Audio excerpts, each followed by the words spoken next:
Ես համաձայն չեմ Ջեյհուն Բայրամովի, Ռոբերտ Քոչարյանի, Սերժ Սարգսյանի եւ Լևոն Տեր-Պետրոսյանի հետ։ Իշխանությունը 4 օր անց է միայն արձագանքում Ադրբեջանի արտգործնախարար Ջեյհուն Բայրամովի հայտարարություններին, այն էլ ոչ արտգործնախարարության, ոչ էլ կառավարության մակարդակով։ Այլազգային ժողովում, երբ լրագրողներն են հարցուղում փոխոսնակին։ Հայաստանը պատերազմ չի հրահարել, Հայաստանը պատերազմ չի սկսել, Հայաստանը չի դադարեցրել բանակցային գործընթացը։ Սա է Նիկոլ Փաշինյանին ուղղված գլխավոր մեղադրանքը, որը վերջին օրերին հնչեցրին Հայաստանի երկրորդ եւ երրորդ նախագահները։ Ավելի վաղ էլ առաջին նախագահն էր այս մասին խոսել։ 44-օրյա պատերազմի ավարտի 5-րդ տարելիցին ընթരാճ Ադրբեջանի հանրային հեռուստաընկերության պատրաստած վավերագրական ֆիլմում Ջեյհուն Բայրամովը պատմել էր, թե ինչն է հանգեցրել 44-օրյա պատերազմին, ըստ էության Փաշինյանին մեղադրելով բանակցությունները տապալելու եւ պատերազմ հրահրելու մեջ։ Ըստ Ադրբեջանի արտգործնախարարի իշխանության գալուց ամիսներ անց 2018-ի սեպտեմբերին Ալիևի հետ Դուշանբեում ունեցած առաջին շփման ժամանակ Փաշինյանը խոստացել է լուծել Ղարաբաղյան խնդիրը, բայց խնդրել է, որ ժամանակ տան իրեն եւ չկրակեն սահմանին։ Կես տարի անց սակայն դրժել է խոստումը։ Bilmirəm, həll etməyəcəm.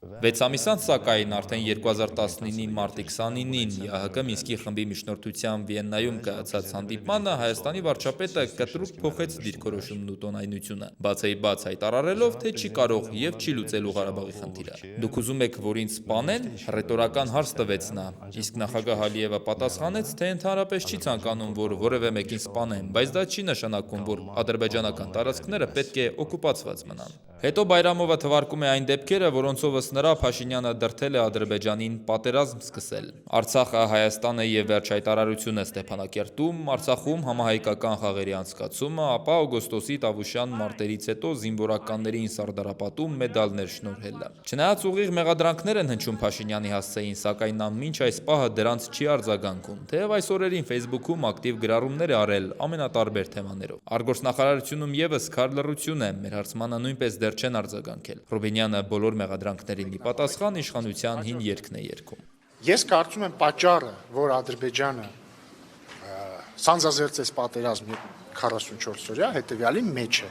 Այն տարիներին, երբ որ պետք էր Հայաստանի ռազմական բյուջեն մեծացնել, որպեսզի հարաբերակցությունը Ադրբեջանի հետ ռազմական բյուջեից մեկը մեկինից չդառնա 1:5-ին 2008 թվականի դրությամբ, պետք էր այդ տարիները օգտագործել Հայաստանի ռազմական բյուջեն մեծացնելու համար, ոչ թե Ռոբերտ Քոչարյանի ընտանեկան բյուջեն մեծացնելու համար կամ Սերժ Սարգսյանի ընտանեկան բյուջեն մեծացնելու համար։ Եվ այսպես շարունակ։ Այդ դա է պատճառը եղել 44-օրյա պատերազմի, երբ որ բալանսը այնպես էին խախտել, որ չկար զսպիչ հանգամանք։ Բայրամովը նաև որոշ բացահայտումներ էր արել արդեն պատերազմի օրերին հայկական կողմի հետ ունեցած բանակցություններից։ Ըստ նրա հոկտեմբերի սկզբին Մոսկվայում կայացած հանդիպմանը պատերազմը կանգնեցնելու առաջարկ է արել Լավրովը, երկու կողմից խաղաղապահներ տեղակայելու տարբերակով, սակայն արտգործնախարար Զոհրաբ Մնացականյանը պահանջել է վերադառնալ սեպտեմբերի 27-ի ելման դիրքեր, ինչը Բաքուն մերժել է, հատկապես որ արդեն Հադրութն ու Ջաբրայելը գրավված էին։ Նույնիսկ պատերազմի վերջին օրերին, երբ ելքը կանխորոշված էր արդեն, հայկական կողմը շարունակել է չգնալ զիջումների, ինչից Բայրամովի խոսքով ինքը եզրակացրել է, որ Հայաստանը չի տիրապետում իրավիճակին։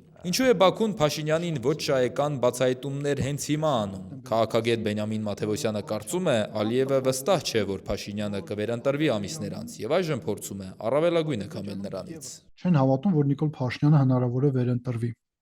Եվ քանի որ իրենք արդեն իրեն համարում են պայմանականորեն ասած դուրս գրված քաղաքական գործիչ,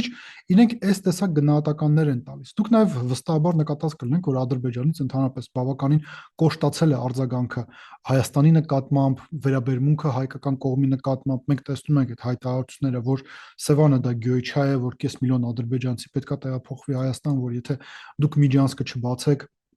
մենք ուժով այն կարող ենք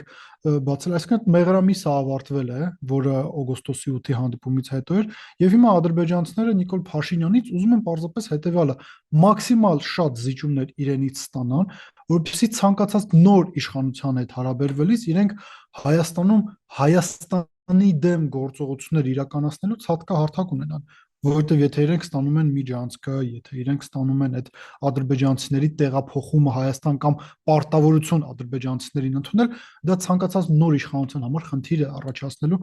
Հետևաբար ադրբեջանցիները այս տեսակ են,